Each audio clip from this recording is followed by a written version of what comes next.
Welcome to PEP, ready to learn. English is easy, let the conversation turn. It's the Productive English Podcast. Listen to us chat, learn fast. Grab your coffee, take a break. It's time for English to awake.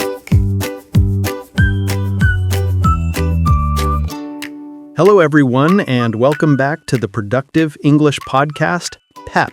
I'm your host, Mark. And I'm Sarah.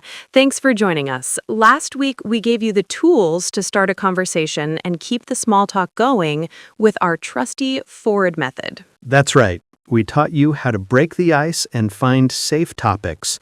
But now we have a bigger challenge for you. Small talk is easy, but how do you actually make a real, lasting friend?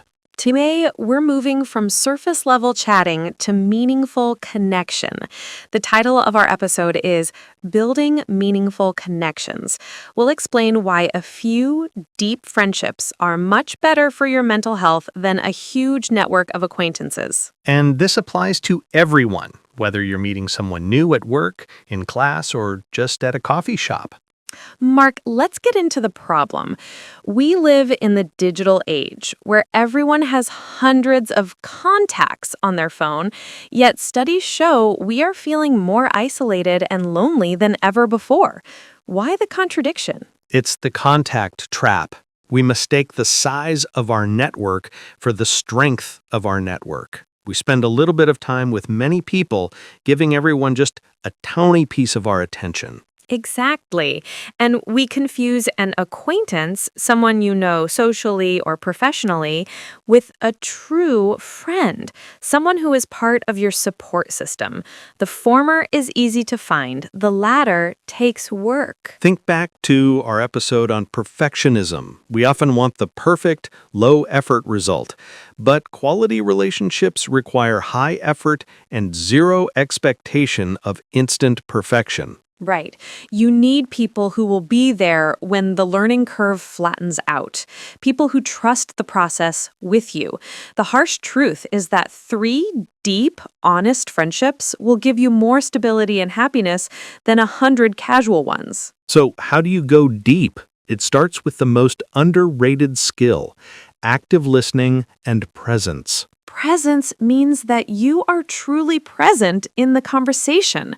When you are spending time with someone you care about, that time is sacred. Put your phone on airplane mode, no excuses. This week, we double down on being a curious listener.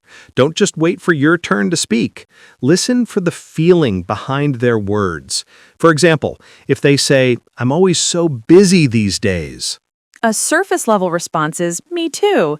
A deeper, connecting response is, "What part of that busy schedule makes you feel energized, and what part makes you feel overwhelmed?" That question is a game changer. It immediately transforms the conversation from a boring report of events to a true emotional connection. The second key is the scariest, embracing vulnerability. This is the opposite of the smooth, polished perfection we mentioned earlier. Deep connections are built on trust. And trust is built when you show someone a real, imperfect part of yourself. You don't have to share your darkest secret right away. You can start small.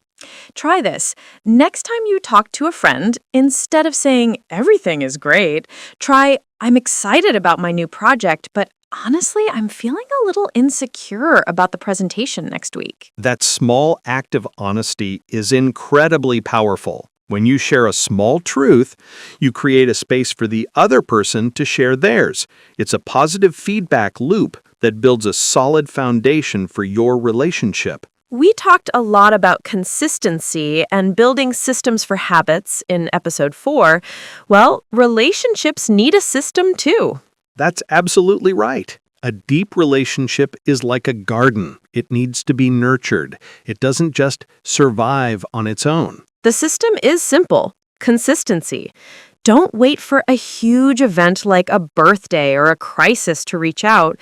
Check in regularly. This is the compound effect applied to friendship. Small, consistent efforts, like a simple text saying, "This article reminded me of our chat," make a huge, measurable difference over time. Use the 2-minute rule for your relationships. Just 2 minutes of checking in is enough to not break the chain of connection. So, the big takeaway, focus on quality, be present, and use small acts of vulnerability to build trust. Your challenge this week: choose one person you want to connect with more deeply. Spend 10 dedicated minutes with them, no phones, and ask them one question that focuses on their feelings, not their facts. It might feel a little awkward at first, but remember the messy first draft? Just try it. We'd love to hear about your sweet spot moments. Let us know how your connection challenge goes in the comments on our website. All right, everyone. Thank you so much for listening to the Productive English Podcast. Have a wonderful week, everyone. Go out there and nurture your important relationships, and we'll speak to you next time. Bye. The talking is through. Hope you learned something new. Don't worry about perfection, just keep the flow.